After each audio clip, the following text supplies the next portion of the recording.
Mr. Will. Cette fois-ci, on ne dira pas si c'est pas Pierre, c'est Paul, mais si c'est pas Pierre, c'est Mr. Will. Applaudissements pour notre deuxième poète.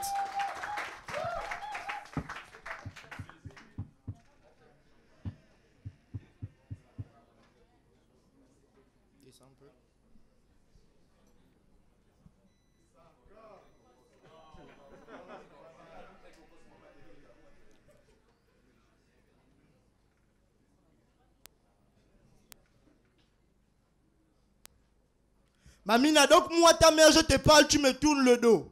Ok, mais je te jure que si tu es sorti de mes fesses là, tu vas voir ce qui va t'arriver. Ce furent les dernières paroles de la mère à sa fille. Car le père étant mort, la petite a décidé de faire sa vie. Mamina vit dans un quartier sous-intégré de Libreville, avec une mère au chômage qui n'a de cesse de s'endetter. Elle apprend bien, mais elle trouve ses cahiers et ses livres vides. Car devant leur porte, il n'y a rien. C'est ça, vivre en dessous du seuil de pauvreté. Son petit ami Zagalo n'est jamais là. Comme un footballeur, il est toujours sur le terrain. Et parfois, il pète le câble, donc pour un rien, ça peut partir en colère. Du genre, Zagalo, trouve-moi un peu un fafsan là. Oh, bébé, aujourd'hui, je n'ai rien. D'ailleurs, bouge, bouge, bouge. Ça, c'est quelque chose que aider, tu n'as rien. Zagalo n'est pas diplômé en médecine, mais jour et nuit, il opère. Donc Mamina en a marre et elle décide de lâcher l'école. Elle veut être comme ses copines à qui tous les jours les gars ont acheté l'école.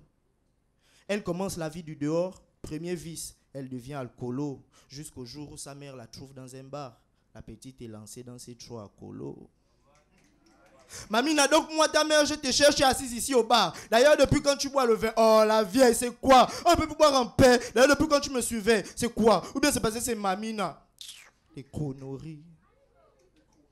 La mère perd le contrôle, mais sans pourtant se remettre en cause. Mamina ne dort plus en case, mais rentre tous les soirs avec un sachet.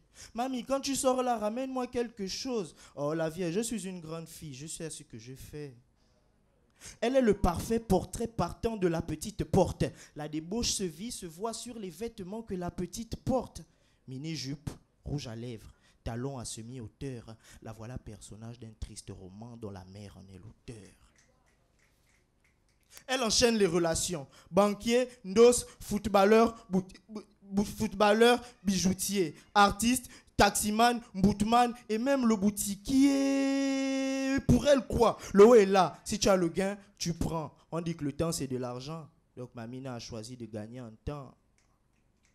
Un jour, une Audi dernier cri vient garer devant chez elle et à son volant un monsieur plus âgé que son défunt papa. La mère repère le visage. Ah, mamie, la figure là, je n'ai pas confiance. S'il te plaît, aujourd'hui, ne pars pas. Pour elle, quoi? Et toi, sa mère? Et ceci sera leur dernière scène. Car le lendemain, le corps de mamie est découpé dans une glacière victime d'une voracité encore plus cupide que la sienne.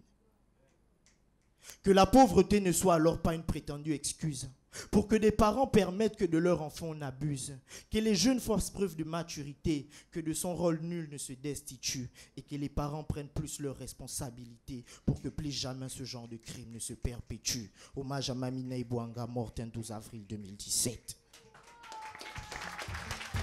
Hey yo, hey yo, hey yo.